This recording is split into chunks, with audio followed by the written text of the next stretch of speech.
Bismillahirrahmanirrahim. Assalamu alaikum dear students. I am Afnan Bakht, your physics teacher.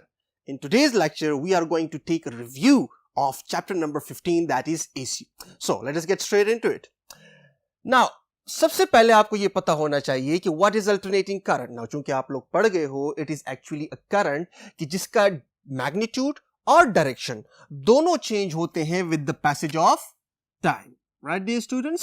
और इस चीज को हम बड़ी डिटेल से समझ गए थे जब हम चैप्टर नंबर 14 यानी कि इलेक्ट्रोमैग्नेटिक इंडक्शन में एसी जनरेटर को स्टडी कर रहे थे और एसी जनरेटर से हमें मिलने वाला जो वेव फॉर्म है वो हमें कुछ ऐसे मिला था जब हमने वी या फिर करंट को प्लॉट किया था अगेंस्ट अ टाइम और जो इक्वेशन हमें मिला था वो था हमारे पास v is equal to V naught sine of theta.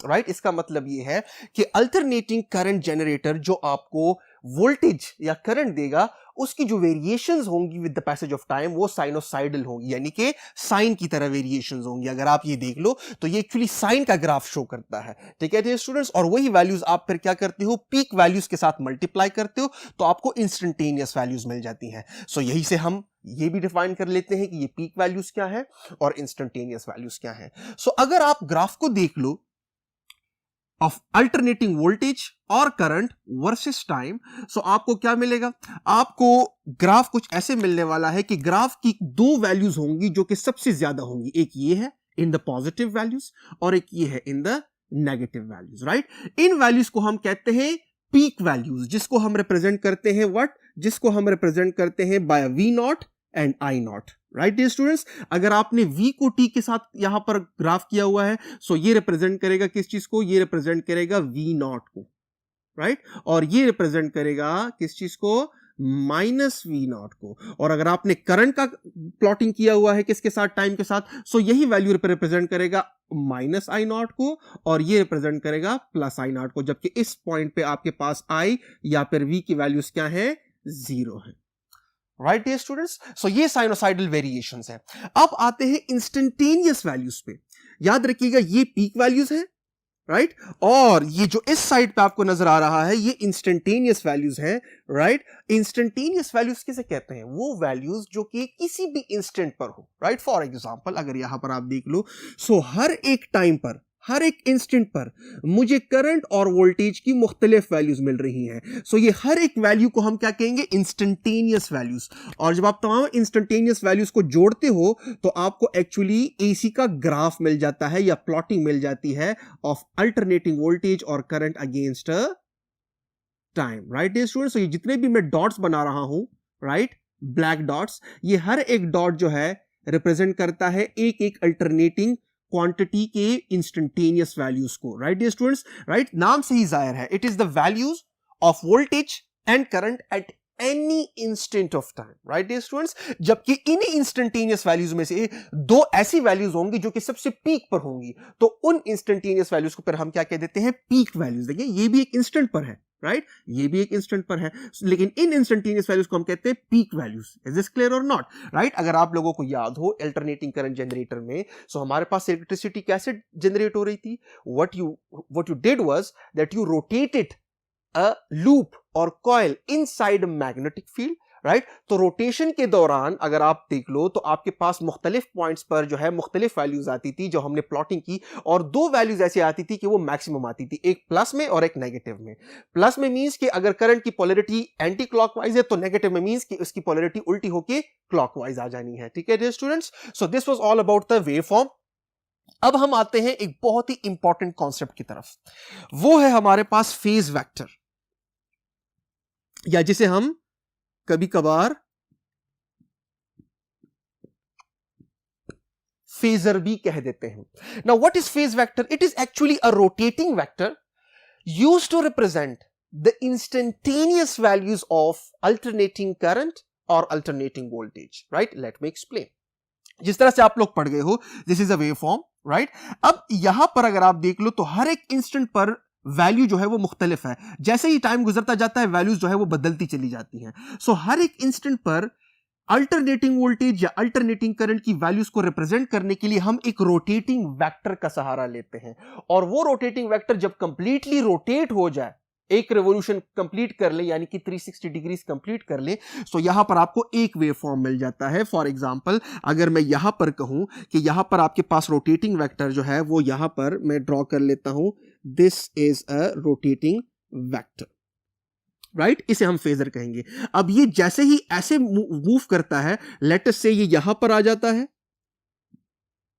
Right, सो यहां पर जब वो हुआ करता था तो वैल्यू यहां पर थी, राइट, लेकिन जैसे ही ये रोटेट करके यहां तक आएगा तो अब वो वैल्यू जो है उसको अगर मैं यहां पर इस ग्राफ के ऊपर मालूम करना चाहूं तो वो ये है, राइट डियर स्टूडेंट्स। सिमिलरली अगर ये मजीद रोटेट होता है यहां से यहां तक, राइट, तो अब इसको मैं अगर यहां पर प्लॉट करना चाहूं तो मुझे ये मिल जाता है, और लेट अस से वो यहां पर 90 डिग्रीज कवर कर गया है, this is 90 degrees, right students. So यहां पर जब मैं इसको लेकर आता हूं तो वो बिल्कुल ये पीक वैल्यू अटेन कर लेता है। और अगर आप यहां पर देख लो, आपको पता है कि एक वेव फॉर्म के अंदर कितने डिग्रीज होते हैं, 360 डिग्रीज। सो अगर मैं इसको 4 हिस्सों में कर लूं, सो आपके पास क्या है कि यहां तक 90, फिर यहां पर 180 डिग्री, राइट, फिर यहां पर 270 डिग्री, और फिर यहां पर 360 डिग्री, राइट डियर स्टूडेंट्स। सो अगर आप देख लो, देखिए this is one semi circle, so 180 degrees, this is another semicircle, so again 180 degrees, so 180 plus 180 is 360।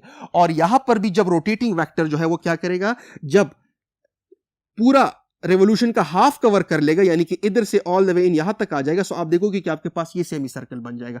सो हर एक इंस्टेंट पर ये टिप जो है इस रोटेटिंग वेक्टर की यानी कि फेजर की या फिर फेज वेक्टर की, ये एक्चुअली रिप्रेजेंट करती है इस ग्राफ के ऊपर हर एक इंस्टेंट के ऊपर अल्टरनेटिंग वोल्टेज और अल्टरनेटिंग करंट की वैल्यू को। याद रखिएगा, ठीक है dear students. So the tip or the direction of the rotating vector represents what? It represents each and every instantaneous values on this graph, on this alternating graph I should say, right dear students। so phasor जो है ये बहुत ही useful है physics और electronics में, और यहां पर हम क्या करते हैं, दो ऐसी क्वांटिटीज की इंस्टेंटेनियस वैल्यूज को रिप्रेजेंट कर रहे हैं थ्रू फेजर, जो कि क्या है, जो कि स्केलर क्वांटिटीज है। Now this is very important point, याद रखिएगा, वोल्टेज और करंट को हम रिप्रेजेंट कर रहे हैं एक रोटेटिंग वेक्टर से, बट रोटेटिंग वेक्टर से रिप्रेजेंट करने का हरगिज ये मतलब नहीं है कि वोल्टेज और करंट क्या है, वो वेक्टर क्वांटिटीज हैं। Voltage and current are strictly and purely scalar quantities.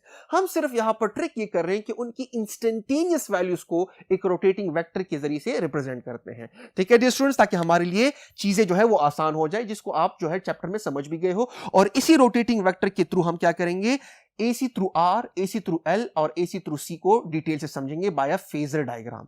अब यहां पर एक और पॉइंट जो कि मैं क्लियर करना चाहता हूं, वो क्या है, वो ये है कि हमारे पास यहां पर दो फेजर्स हो सकते हैं। फॉर एग्जांपल अगर मेरे पास एक अल्टरनेटिंग क्वांटिटी ये है और मेरे पास एक दूसरी अल्टरनेटिंग क्वांटिटी हो, late me draw that with the blue ताकि क्लियर हो जाए।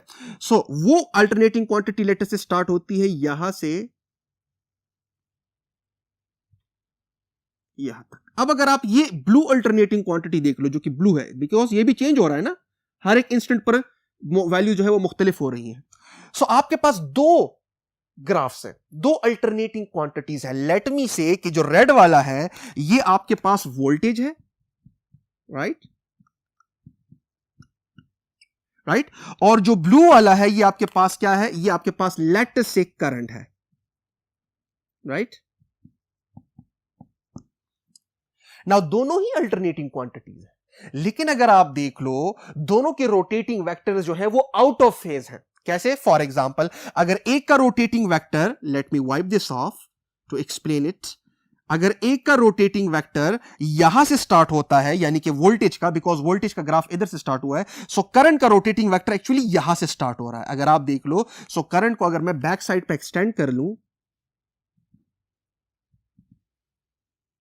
लाइक दिस, राइट, सो अगर आप देख लो वोल्टेज जहां से स्टार्ट होता है, करंट ऑलरेडी अपने पीक पर पहुंच गया है, राइट डियर स्टूडेंट्स। सो यहां पर आप हर एक अल्टरनेटिंग क्वांटिटी को रिप्रेजेंट करने के लिए आपको अलग से फेजर वेक्टर यूज करना होगा। सो यहां पर जो आपके पास रिलेशन आएगा वो कुछ ऐसे आएगा कि जो ब्लू फेजर होगा वो एक्चुअली डायरेक्टली स्टार्ट होगा, उसका जो स्टार्टिंग पॉइंट है वो यहां से है, right. This is a blue phasor जो कि करंट को रिप्रेजेंट कर रहा है, this is a red phasor जो कि वोल्टेज को रिप्रेजेंट कर रहा है। सो आपके पास सिचुएशन कुछ ऐसी हो गई है कि they are going to rotate like this, right. दोनों के दरमियान हर एक पॉइंट पे कितना फेज डिफरेंस है?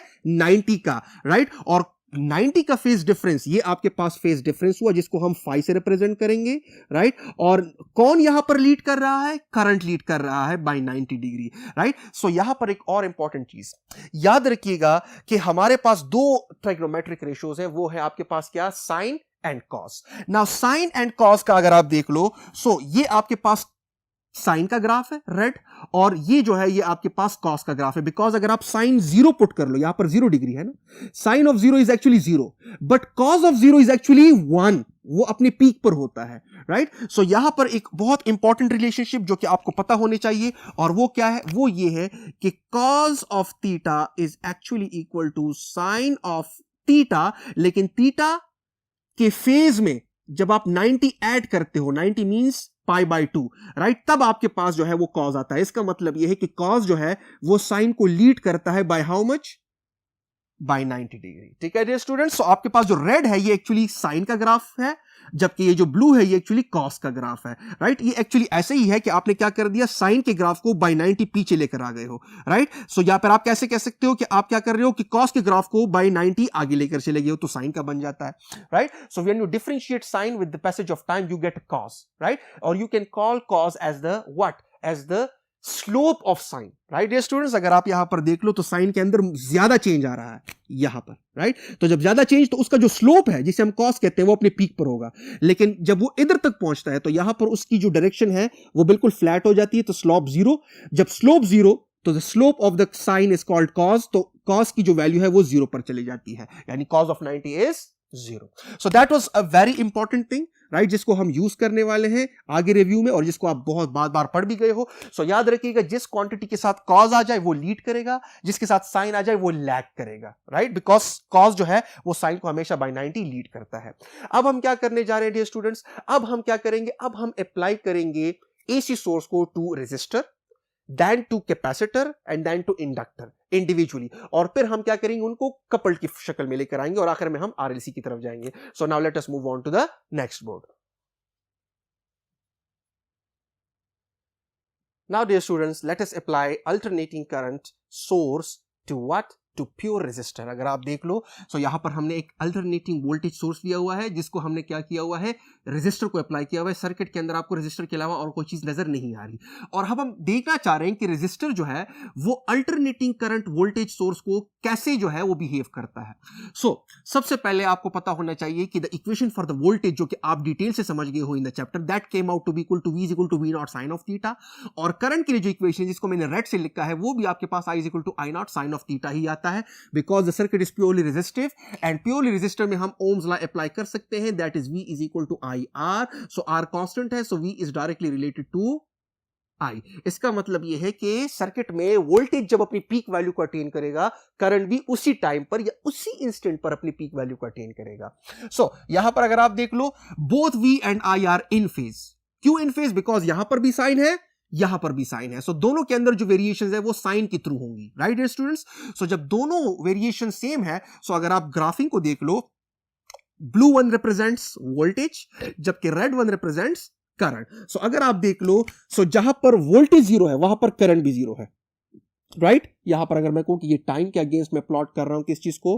वोल्टेज एंड करंट को, और जहां पर वोल्टेज अपने पीक पर गया है V नॉट, सो करंट भी उसी इंस्टेंट पर अपने पीक पर गया है, and so on, right dear students? So यहां पर अगर मैं इन दोनों का फेजर डायग्राम ड्रॉ करना चाहूं, तो फेजर डायग्राम कैसे होगा? सो अगर मैं फेजर डायग्राम ड्रॉ करना चाहूं, so blue one represents voltage and black one represents, और I should say sorry, red one represents what? Current. So आपके पास फेजर डायग्राम कुछ ऐसे होगा कि दोनों एक दूसरे के ऊपर बिल्कुल रहेंगे, यानी कि पैरेलल रहेंगे, और जब वो फेजर्स दोनों के रोटेट होंगे जिनसे ये ग्राफ बनना है, वो आपके पास कुछ ऐसे रोटेट होने वाले हैं, right? Right dear students? So दोनों के दरमियान हमाहंगी है, because the circuit is purely resistive, voltage and current directly relate करते हैं। So phase difference, right, between them is 0, because दोनों बिल्कुल पैरेलल है फेजर्स। सो यहां पर अगर मैं फेजर डायग्राम ड्रॉ करना चाहूं, सो अगर आपके पास करंट ऐसे है, if this is current, if this is current, or this is the phasor that represents current, then at this instant, at this very instant, the voltage phasor will be also parallel to the current, right dear students, right. और अगर अब आपके पास क्या हुआ, current ऊपर जा रहा है तो वोल्टेज भी ऊपर जाएगा, right. So phase difference over here is zero, so both of them are in phase. Now अब आते हैं कि प्योर रेजिस्टिव सर्किट में एवरेज पावर लॉस कितना होगा। सो एवरेज पावर लॉस के लिए एक जनरल फार्मूला जो कि आप पढ़ गए हो, और वो क्या है कि average power loss will be equal to current multiply by that component of voltage, right. जब फेजर आप ड्रॉ करते हो वोल्टेज का, तो वोल्टेज का वो कंपोनेंट जो कि करंट को क्या हो, पैरेलल हो, राइट। दैट इज वाई यहां पर क्या लगा हुआ है, कॉज ऑफ फाई लगा हुआ है, राइट। सो यहां पर हम क्या करेंगे कि चूंकि फेज डिफरेंस जीरो है, cos of zero is actually equal to 1, so आपके पास यहां पर जो पावर फैक्टर है, cos of phi is actually called power factor, cos of phi is actually called power factor, right. और कॉज ऑफ y की value यहां पर क्या है, 1 है, because phi is actually equal to 0, right dear students. Power factor क्यों कहा जाता है इसे, पावर फैक्टर इसलिए कहा जाता है इसे बिकॉज एक्चुअली I और V तो आपने अप्लाई किए हुए हैं, लेकिन अब क्या होगा, पावर एवरेज पावर लॉस को कौन डिटरमिन करेगा कि I और V की जो फेजर्स हैं उनके दरमियान फेज कितना बनता है, यानी कि फेज डिफरेंस कितना बनता है, राइट। तो फेज डिफरेंस एक्चुअली यहां पर हम उसका कॉज लेंगे, तो दैट इज वाई ये एक्चुअली वैल्यू है जो कि पावर की वैल्यू को इफेक्ट करेगी या कर सकती है। सो डियर स्टूडेंट्स, यहां पर आपके पास जो एवरेज पावर लॉस है वो बराबर है IRMS एंड VRMS की, यानी कि effective values, right dear students. याद रखिएगा यहां पर अब एक और इंपॉर्टेंट पॉइंट, इफेक्टिव वैल्यूज अगर हम यहां पर कह लें कि peak values, right, divided by √2, सो आपको क्या मिलता है, वो वैल्यू जो कि इफेक्टिव है, जो कि एक्चुअली ऑन वर्क है। Similarly peak value divided by √2 will give you what, IRMS, यार डियर स्टूडेंट्स ये वो वैल्यूज हैं जो कि हमें सप्लाई होती हैं, ठीक है डियर स्टूडेंट्स। सो ये आपके पास क्या है, IRMS इंटू VRMS, जिसे हम कहते हैं रूट मीन स्क्वायर वैल्यूज, जो कि आप चैप्टर में बड़ी डिटेल से पढ़ गए हो।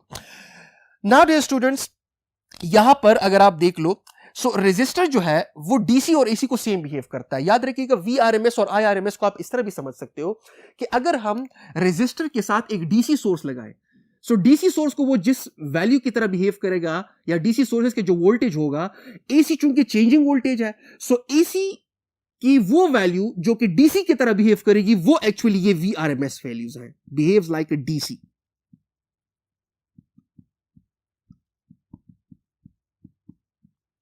Right dear students. सो यहां पर आपको पता होना चाहिए कि resistor behaves the same both for AC and DC, चाहे एसी हो या डीसी हो, रेजिस्टर सेम बिहेव करता है, लेकिन डीसी की जो आपके पास टोटल वैल्यू होगी जो कि वहां पर अप्लाई हो रही है, वो एक्चुअली यहां पर एसी के इफेक्टिव वैल्यूज के बराबर होगी, यानी कि आरएमएस वैल्यूज के, ठीक है डियर स्टूडेंट्स। सो ये आपके पास ग्राफ है। अब यहां पर अगर मैं इसी ग्राफ के अंदर पावर लॉस का ग्राफ ड्रॉ करना चाहूं, so power is nothing but the product of current and voltage. So हमने यहां पर क्या करना है, हर एक इंस्टेंट पर वोल्टेज और करंट को मल्टीप्लाई करना है, और जो भी वैल्यू आए वो हमने यहां पर प्लॉट कर देनी है। सो अगर आप देख लो फर्स्ट हाफ साइकिल में करंट की भी वैल्यूज आपके पास क्या है, पॉजिटिव, जबकि वोल्टेज की भी वैल्यूज पॉजिटिव है। So positive into positive, positive into positive will give you what, positive. So आपके पास जो यहां पर वैल्यू आएगी किस चीज की, या फिर ग्राफ आएगा पावर का, वो कुछ ऐसे होगा।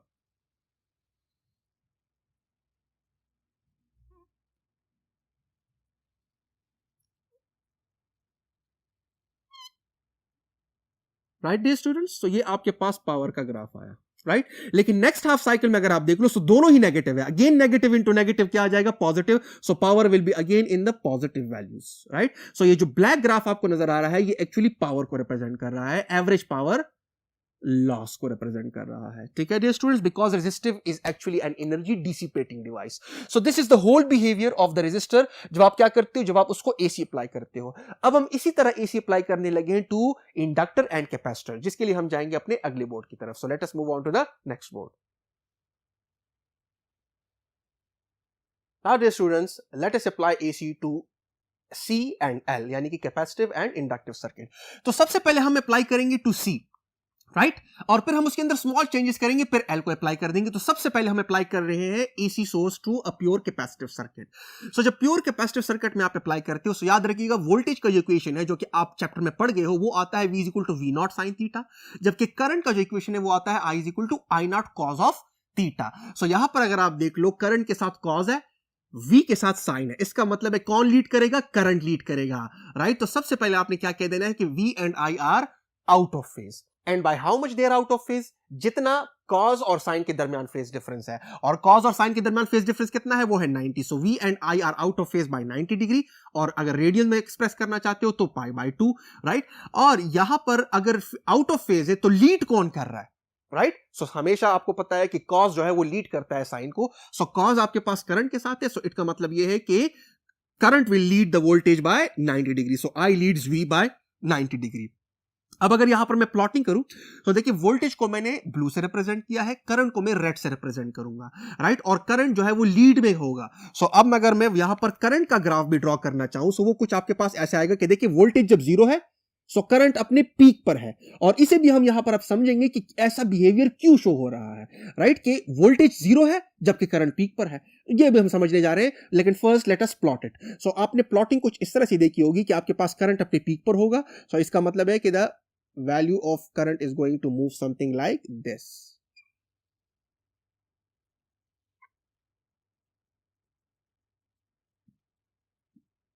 Right dear students, now this is the graph for the current. अगर आप देख लो ये कॉस का ग्राफ रिप्रेजेंट कर रहा है, इसको आप बैक साइड पे एक्सटेंड करो तो इधर से स्टार्ट होगा, राइट डियर स्टूडेंट्स। सो ये आपके पास प्लॉटिंग हुई, राइट। और अगर यहां पर मैं फेजर डायग्राम ड्रॉ करना चाहूं, सो फेजर डायग्राम अगर आप देख लो इधर से आप देख सकते हो, राइट। यहां पर अगर आप देख लो तो वोल्टेज का जो फेजर है वो क्या होगा, वो इधर होगा। तो इसका मतलब ये कि वोल्टेज के फेजर ने अभी रोटेशन स्टार्ट नहीं की है। सो वोल्टेज का फेजर किधर होगा, वोल्टेज का फेजर आप कह सकते हो कि वो आपके पास, अगर लेटेस्ट से मैं कह देता हूं कि वो यहां पर है,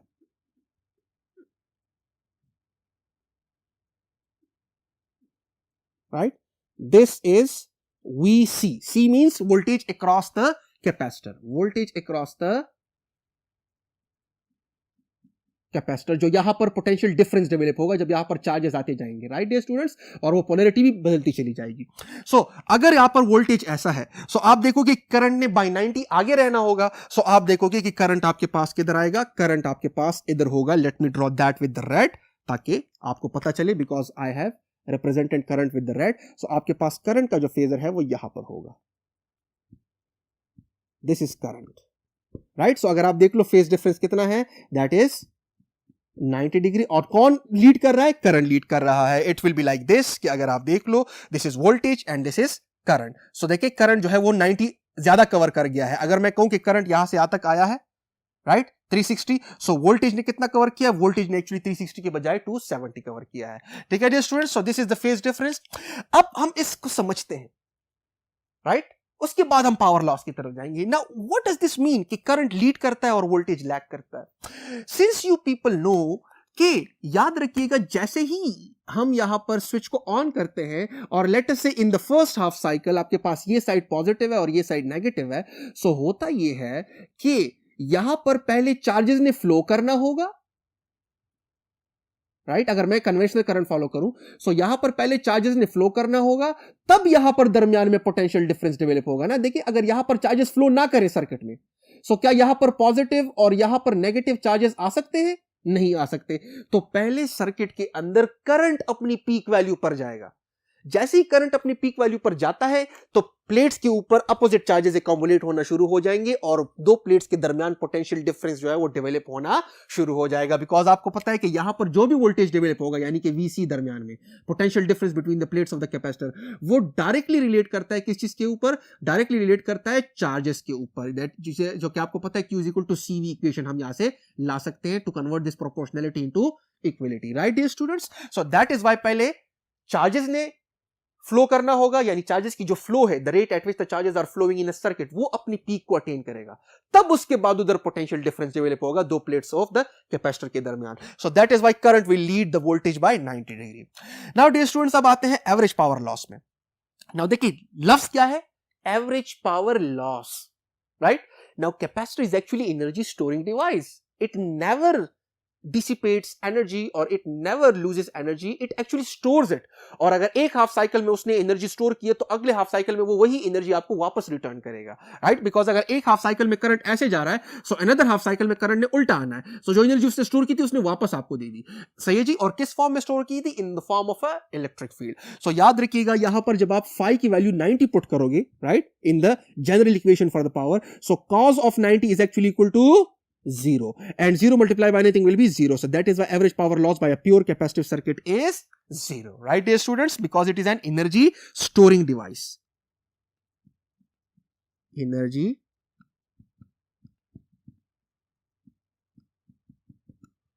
storage device, right dear students? अब आते हैं opposition offered by the capacitor पे, राइट, जिसको आपने क्या कहा हुआ था? Capacitive reactance denoted by XC. So opposition offered to the flow of charge by C is capacitive reactance, जो कि बराबर है इसके, जो कि आप डिटेल से पढ़ गए हो। और इसी को आप ऐसे भी लिख सकते हो that it is actually equal to 1 divided by omega into C, where 2 pi f is actually equal to omega, right? So ये आपके पास इसका मतलब है inverse related to frequency and inversely related to the capacitance of the capacitor. जितना बड़ी capacity का capacitor होगा वो उतना ही अपोजिशन ज्यादा करेगा। लेकिन यहां पर फ्रीक्वेंसी के साथ ताल्लुक हम बनाना चाह रहे हैं, और वो कैसे है? वो फ्रीक्वेंसी के साथ जो ताल्लुक बनता है वो आपके पास, अगर मैं यहां पर लिख लूं, सो फ्रीक्वेंसी के साथ जो अपोजिशन ऑफर हो रही है from the capacitor to the flow of charge, वो इनवर्स है। सो अगर हम डीसी सोर्स लें, सो डीसी सोर्स की फ्रीक्वेंसी 0 होती है, और आप जब इधर 0 पुट करोगे, सो ये तमाम टर्म 0 हो जाएगा, and 1 divide by 0 will be infinite. So याद रखिएगा कैपेसिटर कंप्लीटली ब्लॉक्स डीसी। याद रखिएगा कैपेसिटर कभी भी डीसी को अलाउ नहीं करता, राइट? बिकॉज दरमियान में जो है वो सर्किट क्या हुआ है? दरमियान में टूटा हुआ है। It's like this, right? जबकि it can never block AC, because AC की जो फ्रीक्वेंसी है वो नॉन जीरो होती है, राइट? सो जब आप इधर एक नॉन जीरो फ्रीक्वेंसी पुट करोगे तो आपको XC की कुछ ना कुछ वैल्यू मिलने वाली है, राइट डियर स्टूडेंट्स? सो एसी को वो ब्लॉक नहीं कर सकता है, बिकॉज एसी अपनी पोलैरिटी को हर एक सेकंड या आप कह सकते हो हर एक टाइम बाद रिवर्स करता है। सो जब वो इधर इसको ब्लॉक करने लग जाए, सो वो अपनी पोलैरिटी को रिवर्स कर लेता है और करंट अब उल्टे डायरेक्शन में फ्लो करना शुरू हो जाता है। सो जितना कैपेसिटर चार्ज हुआ था उतना ही वापस डिस्चार्ज, चार्ज एंड डिस्चार्ज, और ये सिलसिला जारी होता है। तो वो सर्किट के अंदर चार्जेस के फ्लो को रोक नहीं पा रहा, right dear students? So that is how AC through a capacitor works. अब हमने क्या करना है? अब हमने यहां पर कैपेसिटर को हटाना है और क्या चीज इंस्टॉल करनी है? यहां पर we are going to install an inductor, right dear students?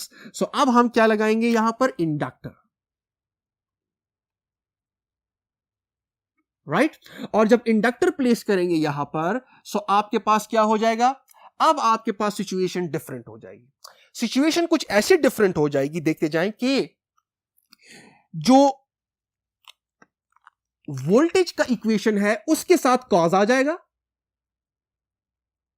V is equal to V0, जबकि जो करंट का इक्वेशन है उसके साथ क्या आ जाएगा? उसके साथ साइन आ जाएगा, राइट डियर स्टूडेंट्स? सो इसका मतलब यह है कि अब भी आपके पास V और I क्या है? आउट ऑफ फेज है, बिकॉज करंट और वोल्टेज दोनों के साथ साइन और कॉज है, उल्टे हैं, राइट? सो अभी भी ये चीज बरकरार है, V and I are out of phase, right? अगर आप स्टडी कर लो, आपको चैप्टर में जो आपने स्टडी किया है, so for the inductor, right, it was actually I is equal to I naught sin theta while V was equal to V naught cos of theta. इसका मतलब यह है कि अब क्या होगा? अब I नहीं लीड करेगा बल्कि V लीड करेगा। सो यहां पर मैं लिख सकता हूं कि V leads I, and by how much? By the same value जो कि कैपेसिटर में हो रहा था, लेकिन किस्सा उल्टा हो गया है, राइट? और क्यों उल्टा हो गया है वो भी अभी हम समझने जा रहे हैं। सो अगर मैं इसी फेजर डायग्राम के अंदर, राइट, ड्रॉ करना चाहूं और करंट को मैं ऐसे ही बरकरार रखना चाहूं, सो आपके पास जो VC होगा वो एक्चुअली नीचे है, वो करंट को लैग कर रहा है, जबकि VL जो है वो क्या होगा? वो लीड करेगा, which is voltage across inductor, right? इस पॉइंट और इस पॉइंट के दरमियान जो यहां पर EMF इंड्यूस हुआ होगा, because there is a changing current, और जब आप चेंजिंग करंट प्रोवाइड करते हो, so there will be a changing flux, and whenever there is a changing flux it will give rise to induced EMF, और उसी induced EMF के voltage को मैं कह रहा हूं VL, राइट, जो कि अपना करंट फ्लो करवाएगा, जिसे आप कहते हो इंड्यूस्ड करंट, जो कि अपने ही कॉज को क्या करे? अपोज करे, और कॉज ये है, और इसका भी कॉज आपके पास क्या था? Changing current, right dear students? So that is how आपके पास क्या होगा? यहां पर मैं लिख देता हूं, अकॉर्डिंग टू लेंज लॉ क्या करेगा? अपोज करेगा, राइट डियर स्टूडेंट्स। सो ये आपके पास कुछ थोड़ा सा एक्सप्लेनेशन हुआ और इसी को अब हम थोड़ी देर बाद यूज करने वाले हैं। सो यहां पर अगर मैं इसको मिटा दूं, let me wipe this off ताकि आपको क्लियर हो, राइट, ठीक है। So VL will be like this. So आपके पास जो फेज एंगल है वो यहां पर बन रहा है, again it is actually equal to 90 degree, लेकिन लीड कौन कर रहा है, V लीड कर रहा है, right dear students.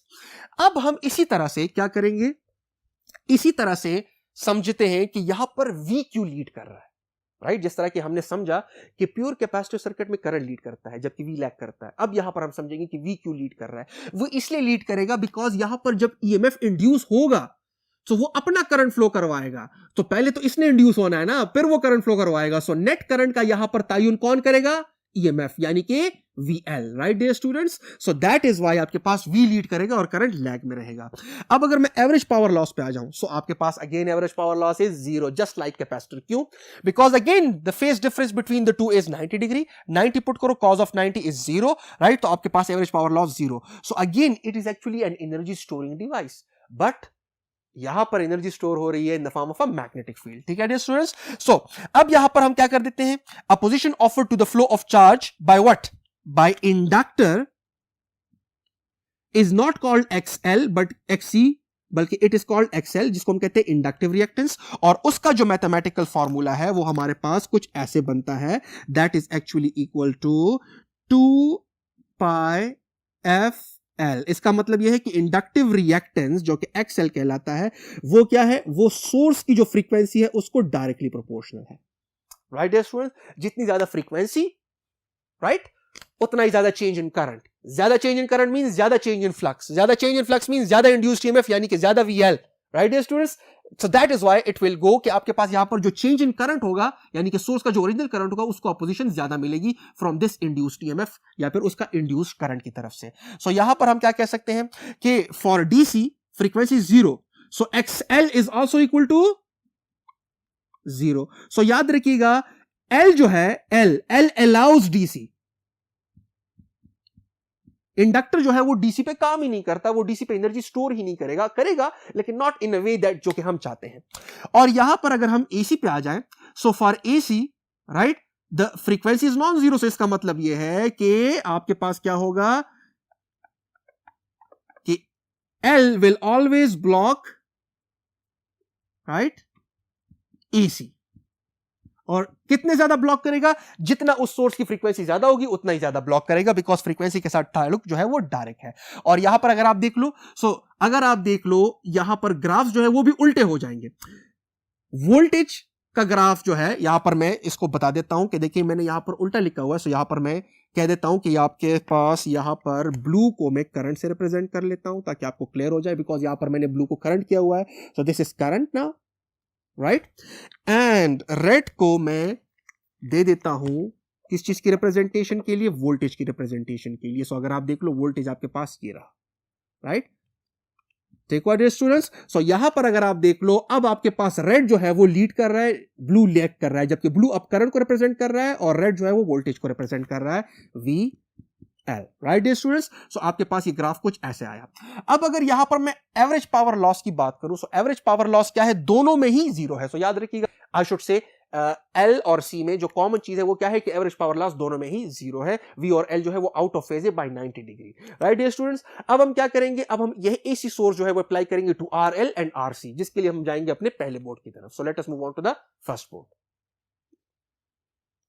Now dear students, let us begin with RL series circuit, यानी कि अब हमने रेजिस्टर और इंडक्टर को सीरीज में कनेक्ट करना है।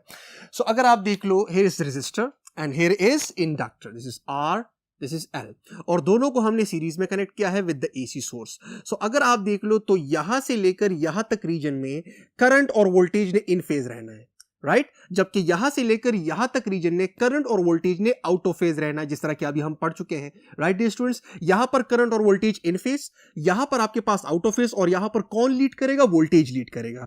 सो अगर आप यहां पर देख लो, so this is your VL, voltage applied across the inductor, right, this is your VR, voltage applied across resistor. Now VR is in parallel with the I, जबकि VL जो है वो लीड कर रहा है। so, जब हम वोल्टेजेस के फेजर्स को ऐड करेंगे विक्टोरियली, बिकॉज ये फेजर्स है ना, राइट, तो आपके पास क्या आएगा, this will be VR and this is going to be VL and this is going to be the total potential difference applied by the AC source, यानी कि यहां से लेकर यहां तक, and this is going to be the phase angle. क्यों ये phase angle है? Because हमें पता है कि वो करंट जो है वो VR के साथ हमेशा पैरेलल में रहता है. सो करंट फेजर अगर मैं यहां पर सिर्फ प्रेजेंट करना चाहूं तो वो ये होगा, right dear students. So this is going to be the phasor diagram for the RL series circuit. अब यहां पर अगर आप देख लो, this is a right angle triangle, यहां पर 90 एंगल है, right. So we have to apply what? Pythagoras theorem. जब आप पाइथागोरस थ्योरम अप्लाई करते हो तो आपके पास जो रिजल्ट आता है वो ये है, right? This is the result that we get, that V is equal to I into R square plus XL ka square, where R is the resistance or the opposition offered to the flow of charge by resistor, and XL is the opposition offered by the inductor, right dear students? So yahan par agar main ohms law ke through kahun, so it is I into, this is the opposition, so opposition ko hum Z kehte hain, where Z is called what? Z is called impedance, right dear students. और इसका भी वही unit है जो कि ओम का unit है, right. और यहां पर अगर आप देख लो तो कौन लीड कर रहा है? अगर मैं यहां पर देख लो, so V, total voltage V is leading the current. लेकिन अब अगर आप देख लो, leading the current not by 90 degree. क्यों? बिकॉज यहां पर रेजिस्टर भी लगा हुआ है. सो रेजिस्टर एक्चुअली वोल्टेज और करंट को क्या करना चाहता है? इन फेज रखवाना चाहता है. अगर आप देख लो, सो रेजिस्टर क्या करवाना चाहता है? वो वोल्टेज और करंट को ऐसे रखवाना चाहता है, जबकि इंडक्टर जो है वो वोल्टेज और करंट को ऐसे रखना चाहता है. सो न तो इंडक्टर की बात मानी जाएगी प्योरली, और ना तो रेजिस्टर की बात पूरी मानी जाएगी, राइट. दरमियान में होगा. अगर आप देख लो तो यहां पर वोल्टेज लीड जरूर कर रहा है, लेकिन not by 90 degree, because circuit is not purely inductive. और यहां पर अगर आप देख लो तो वोल्टेज जो है वो करंट को बिल्कुल जीरो भी नहीं, बिल्कुल पैरेलल भी नहीं है, बिकॉज यहां पर circuit is not purely resistive, rather than उसके साथ इंडक्टर भी लगा हुआ है. सो आपके पास जो फेज डिफरेंस बनेगा between the voltage and current, वो आपके पास क्या होगा? जीरो से ज्यादा होगा, which indicates कि the circuit is not purely resistive, और 90 से लेस होगा, जो कि एक्चुअली ये बता रहा है कि सर्किट जो है वो प्योरली इंडक्टिव भी नहीं है, बल्कि रेजिस्टर और इंडक्टर की कॉम्बिनेशन से बना है. सो this is all about RL series circuit. अब हम मूव करते हैं towards the RC series circuit. अब हमने R के साथ C लगाता है पैरेलल में. सो अब अगर आप देख लो यहां पर, जब हम फेजर डायग्राम को देखेंगे, सो सर्किट के इस हिस्से में यहां से लेकर यहां तक करंट और वोल्टेज जो है वो इन फेज है. तो देखिए VR is in phase with the current, लेकिन यहां से लेकर यहां तक जो हिस्सा है, करंट और वोल्टेज आउट ऑफ फेज है. और कौन लीड करता है? करंट लीड करता है, जबकि वोल्टेज लैग करता है, जो कि हम डिटेल से समझ गए हैं इन द चैप्टर. सो अब यहां पर अगर मैं वोल्टेजेस के फेजर्स को ऐड करूं, सो ये मेरे पास VR बनता है. Let me draw that with the blue, right. So ये मेरे पास VR बन गया,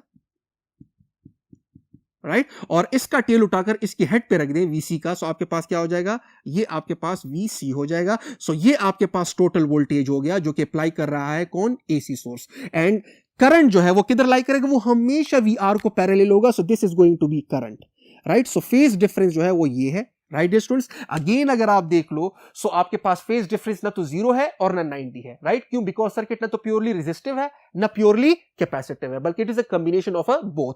सो यहां पर जब मैं पाइथागोरस थ्योरम अप्लाई करूंगा, again it is a right angle triangle, there is a 90 degree, right. So आपके पास V is equal to I into R square plus XC हो जाएगा. XL की जगह क्या हो गया? XC हो गया. और यहां पर जो है ये वाला जो पार्ट है, it is actually called impedance, the total opposition offered to the flow of charge by this RC circuit. And यहां पर अगर आप देख लो तो again V and I are out of phase, लेकिन not by 90 degree, right.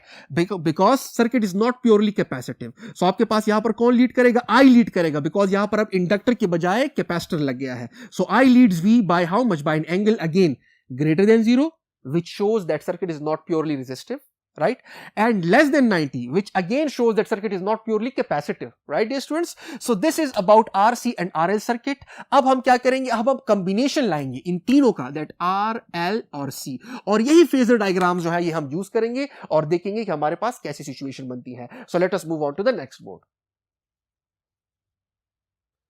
Now dear students, let us connect R, L and C in series और देखते हैं हमारे पास क्या सिचुएशन बनती है. सो हमारे पास यहां पर 3 तरह के केसेस बन जाते हैं. पहला केस हमारे पास ये बन जाता है कि हमने R, L और C, यानी कि R, L और C को जो हमने कनेक्ट किया है, सो अगर आप देख लो ये दोनों जो है ना, ये L और C, ये दोनों AC सोर्स की फ्रीक्वेंसी पर डिपेंड करते हैं, जबकि ये फ्रीक्वेंसी पर डिपेंड नहीं करता. सो इन दोनों की जो अपोजिशन है वो फ्रीक्वेंसी पर डिपेंड करेगी. अब अगर सिचुएशन कुछ ऐसी हो जाए कि हम फ्रीक्वेंसी को ज्यादा रखें, राइट तो ज्यादा फ्रीक्वेंसी मींस ज्यादा inductive reactance and less capacitive reactance, because अगर आप देख लो सो इंडक्टिव रिएक्टेंस का जो इक्वेशन है वो है 2 pi F L and in capacitive reactance का जो इक्वेशन है वो है 2 pi divided by F 1 divided by 2 pi F into C, right. So अगर आप देख लो अगर मैं फ्रीक्वेंसी को ज्यादा रखूं so the circuit will be more inductive and less capacitive. So initial case में मैं क्या कर देता हूं, when F is very high, when F is very high so आपके पास क्या होगा कि XL will be greater than XC, और जब XL XC से ज्यादा होगा तो automatically VL will be greater than VC, right dear students. So यहां पर हम क्या करेंगे कि वही फेजर डायग्राम यूज करेंगे। कैसे, अगर आप देख लो so this is VR, right, और अब अगर मैं क्या कर लूं कि इंडक्टिव रिएक्टेंस को या फिर जो वोल्टेज अक्रॉस द इंडक्टर है वो ज्यादा है than voltage across the capacitor, so situation कुछ ऐसी हो जाएगी कि आपके पास जब आप दो फेजर्स ऐड करोगे, अगर आपको याद है सो यहां पर आपके पास क्या हुआ करता था नीचे, अगर मैं ये करंट ड्रॉ कर लूं कि ये आपके पास करंट है, because current is going to be parallel to VR, so आपके पास VC is going to be somewhere over here, this is VC, because VC जो है वो करंट से लैग करेगा and VL is going to be somewhere over here, right, because VL जो है वो करंट को क्या करेगा, वो लीड करेगा। और अगर आप देख लो तो मैंने VL का मैग्नीट्यूड जो है वो ज्यादा रखा हुआ है और VC का मैग्नीट्यूड जो है वो कम रखा हुआ है। क्यों, बिकॉज मैंने फ्रीक्वेंसी को ज्यादा रखा हुआ है। सो XL is greater than XC, so VL is greater than VC। सो जब आप इन दोनों वेक्टर्स को ऐड करोगे सो आप देखोगे कि आपके पास जो नेट रिजल्टेंट आएगा वो एक्चुअली VL की ही डायरेक्शन में होगा। यहां पर मैं VL को थोड़ा और ज्यादा कर लेता हूं ताकि आपको क्लियर हो। सो अगर आप देख लो सो VC का अगर आप टेल लेते हो और VL के हेड पे रखते हो, सो दिस इज VC, सो इतना हिस्सा कैंसिल हो जाएगा और आपके पास ये जो रह गया this is actually VL minus VC। सो अब ये उठाओ और VR के हेड पे रख दो, तो आपके पास एक राइट एंगल ट्राइंगल बन जाता है। This vector plus this vector happens to be equal to this one, जो कि टोटल वोल्टेज सोर्स है applied by the AC, right dear students. अब हम उसी तरह से पाइथागोरस थ्योरम अप्लाई करेंगे। सो आपके पास क्या आ जाएगा, VR square plus VL minus VC का square is equal to V square, square root लोगे तो आपके पास ये चीज आ जाएगी। So this is the total voltage, that is I into under the root R square plus XL minus XC whole का स्क्वायर। और अब अगर आप देख लो ये चीज रिप्रेजेंट कर रही है किस चीज को, अपोजिशन को। So Z is actually over here the impedance, the combined opposition offered by R, L and C series circuit to the flow of charge is called what, impedance, जो कि R square plus XL square minus XC square है, right dear students. अब अगर यहां पर आप देख लो सो हमने क्या किया हुआ है, हमने फ्रीक्वेंसी को ज्यादा रखा हुआ है इसी सोर्स की, इसका मतलब XL ज्यादा है। So circuit is more inductive rather than capacitive. So जब ज्यादा इंडक्टिव है इसका मतलब है वोल्टेज ने लीड करना है करंट को, एंड नॉट बाय 90, लेकिन लीड जरूर करेगा। सो अगर आप देख लो V लीड्स I, राइट, और अगेन यहां पर एंगल जो होगा phase difference that will be greater then 0 and less than 90 degree, right. So average power loss जब यहां पर मैं करूंगा तो जनरल फॉर्मूला मेरे पास ये है, और यहां पर I इंटू VR लिखूंगा, बिकॉज अगर आप V को देख लो दिस इज V और V का जो X कंपोनेंट है वो VR बन रहा है। सो मैं लिख सकता हूं V cos of phi is actually equal to VR, because अगर आप सर्किट में देख लो तो इन दोनों ने तो एनर्जी लॉस करना नहीं है, सिर्फ इसने करना है। So the total average power loss in the RLC series circuit is only equal to the power loss in this region of the circuit, right dear students. So this will be P average loss is equal to I into VR. So this is about one condition. सही है। अब अगर मैं ऐसे करूं कि मैं ऐसे RLC को कनेक्ट करूं कि फ्रीक्वेंसी को, सोर्स की जो फ्रीक्वेंसी है उसको मैं कम रखूं। सो जब आप सोर्स की फ्रीक्वेंसी को कम रखवाते हो सो आपके पास जो है कैपेसिटिव रिएक्टेंस जो है वो इंडक्टिव रिएक्टेंस से ज्यादा होगा, उल्टा हो जाएगा। सो VC will be greater then VL, और आपके पास ये डायग्राम जो है ये क्या हो जाएगा, ये अपसाइड डाउन हो जाएगा, if you can see this, और this thing will be called now VC minus VL because of VC ज्यादा है, राइट। और बाकी वही चीज है, फेज डिफरेंस ये है, करंट यहां पर है, राइट डियर स्टूडेंट्स। और इस इक्वेशन के मुताबिक अपना क्या करना है, XC इधर आ जाएगा और XL उधर चला जाएगा, राइट। तो वही चीज है। सिमिलरली इंपेडेंस के अंदर भी अगर आप देख लो तो XC इधर आ गया और XL उधर चला गया, तो ये आपके पास इंपेडेंस का फॉर्मूला आ गया। लेकिन अब यहां पर क्या होगा, अब अगर आप देख लो तो करंट यहां पर है और टोटल वोल्टेज यहां पर है। सो अब अगर आप देख लो सो करंट लीड कर रहा है, वोल्टेज लैग में है। सो I लीड्स V, और average power of loss again the only average power loss will be due to the resistor because inductor और capacitor energy storing devices हैं। अब एक थर्ड सिचुएशन पे जाते हैं, और वो क्या है, वो ये है कि अब अगर मैं एक ऐसा फ्रीक्वेंसी यहां से अप्लाई कर दूं, राइट, कि उस फ्रीक्वेंसी पे ये जो अपोजिशन ऑफर कर रहा है इंडक्टर और कैपेसिटर जो अपोजिशन ऑफर कर रहा है वो दोनों सेम हो जाए, तो इसका मतलब यह है कि इन दोनों के अक्रॉस जो पोटेंशियल डिफरेंस है वो भी आपस में सेम हो जाएगा, यानी VL is equal to VC। सो जब आप VL is equal to VC करते हो तो इसका मतलब यह है कि ये दोनों equal in magnitude, opposite in direction, एक दूसरे को कैंसिल कर जाएंगे। फॉर एग्जांपल VL अब कितना है, VL लेटर से इतना है, राइट। सो जब कैंसिल कर जाएंगे सो आपके पास only voltage is what, that is voltage across the resistor. So आपके पास जो फेजर डायग्राम आएगा वो कुछ इस तरह से आ जाएगा कि current and total V is equal to VR, because जो यहां पर VL और VC हुआ करते थे उन्होंने एक दूसरे को क्या कर दिया है, कैंसिल कर दिया है, राइट। सो आपके पास सर्किट बिहेव करता है as a purely resistive circuit, और आप यहां पर देख भी सकते हो XL minus XC, this term will become zero. जब ये जीरो हो जाएगा तो स्क्वायर रूट सिर्फ R पे आ जाएगा, स्क्वायर और स्क्वायर रूट कट के आपके पास V is equal to IR। The same you can say over here कि XL minus XC will become zero because XL is equal to XC, और आपके पास स्क्वायर रूट R स्क्वायर के साथ cancel होकर आपके पास V is equal to I R रह जाएगा। इसका मतलब है the impedance has reduced to R and the current will be maximum, because हो क्या रहा है कि ये पार्ट और ये part they are actually trying to kill each other, right. ये क्या करता है, ये अपोजिशन और ये अपोजिशन बराबर हो गए हैं और ये एक दूसरे को खत्म कर देते हैं, और ऐसे लगता है जैसे कि सर्किट में ये दोनों, ये वाला पार्ट सिरे से है ही नहीं, हालांकि कनेक्ट होकर भी वो क्या कर रहे हैं, सर्किट के अंदर मौजूद टोटल करंट को अपोज नहीं कर पा रहे, बिकॉज ये जिस तरह से अपोज करवाना चाहता है ये उसको कहता है कि आपने उस तरह से अपोज नहीं करना, और फिर ये जिस तरह से अपोज करवाना चाहता है ये वाला उसे कहता है कि आपने अपोज नहीं करवाना। सो दोनों एक दूसरे के इफेक्ट्स को कैंसिल कर जाते हैं और सर्किट प्योरली रेजिस्टिव रह जाता है, right. So Z is equal to R, so current will be maximum, right, because यहां से लेकर यहां तक का पोर्शन बिल्कुल चार्जेस को अपोज ही नहीं कर पा रहा, ऐसे लगता है जैसे कि ये यहां पर फिर से है ही नहीं। And V and I are in phase, right dear students. So circuit is purely resistive, और यहां पर अगर हम कहें कि जिस फ्रीक्वेंसी के ऊपर XL और XC आपस में बराबर होंगे, यानी कि 2 pi FL will be equal to 1 divided by 2 pi FC, जब आप इधर से F की वैल्यू निकालोगे तो आपके पास ये वैल्यू निकलनी है। This is called the resonance frequency, right. और इस फ्रीक्वेंसी अगर आप अपनी अप्लाई फ्रीक्वेंसी जो सोर्स से आपने अप्लाई की हुई है वो अगर इस फ्रीक्वेंसी के बराबर हो जाए सो आप देखोगे कि current will be maximum and opposition will be minimum, यानी कि opposition will only reduce to the resistive. अब अगर हम करंट को फ्रीक्वेंसी के अगेंस्ट प्लॉट करें सो आप देखोगे कि अगर ये वो पॉइंट है जहां पर आपका अप्लाई की हुई फ्रीक्वेंसी रेजोनेंस फ्रीक्वेंसी के बराबर हो जाए सो यहां पर करंट अपनी पीक वैल्यू पर होगा, I will be equal to I naught, and यहां पर आपके पास Z will be equal to R, और ये कब होगा, when XL is equal to XC, right.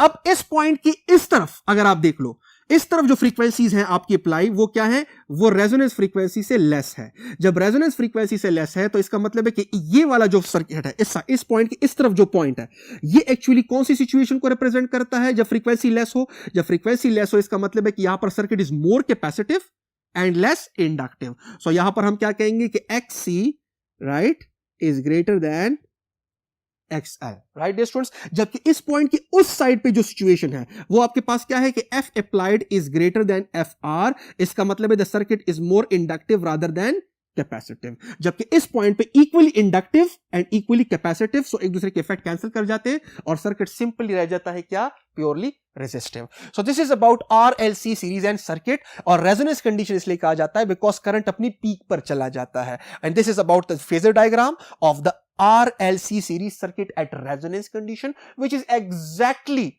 like the pure resistive circuit जब हम pure resistive को AC अप्लाई करते हैं। Now dear students, अब हम मूव करेंगे towards the Maxwell equations and electromagnetic waves. So let us move on to the next board. Now dear students, जिस तरह कि हमने Maxwell equations में पढ़ा कि Maxwell did what? Maxwell actually summed up all the laws related with electricity and magnetism into 4 beautiful equations, and the summary was that changing B produces E and changing E produces B, जिससे उन्होंने क्या किया कि उन्होंने कहा कि actually light is nothing but oscillating electric and magnetic fields propagating through space, right। और आपके पास जो C उसने क्रिएट किया, जो उसने कैलकुलेट किया, that was actually equal to C is equal to mu naught divided by epsilon naught, जिससे उसके पास स्पीड ऑफ लाइट आई, that was 3 multiplied 10 to power 8 meters per second, right dear students। So this is actually what electromagnetic waves, which was first of all predicted and introduced by Maxwell, right dear students, कि oscillating electric will produce oscillating magnetic and oscillating magnetic will produce oscillating electric, and both एक दूसरे को create करते जाएंगे और energy को एक खास डायरेक्शन में प्रोपेगेट करते जाएंगे, जो कि आपके पास ये है, right dear students। एंड अब इलेक्ट्रोमैग्नेटिक वेव्स के हमारे पास 7 टाइप्स बनते हैं, that is number 1 radio waves, microwaves, infrared visible, जो कि हमें नजर आता है, हमारी आंखों में अल्लाह ताला ने इतनी एबिलिटी रखी है कि हम इलेक्ट्रोमैग्नेटिक स्पेक्ट्रम का विजिबल पार्ट जो है वो क्या कर सकें, वो डिटेक्ट कर सकें, right. Then we have ultraviolet, then we have X rays and then we have gamma rays. Now visible range के अंदर भी आपके पास 7 किस्म के क्या होते हैं, वेव्स होते हैं, जिसे हम रंगों की शक्ल में वो करते हैं, रिप्रेजेंट करते हैं, violet, indigo, blue, green, yellow, orange and red. Now याद रखिएगा इन सातों इलेक्ट्रोमैग्नेटिक वेव्स में कॉमन चीज क्या है, वो ये है their speed, all travel with the same speed.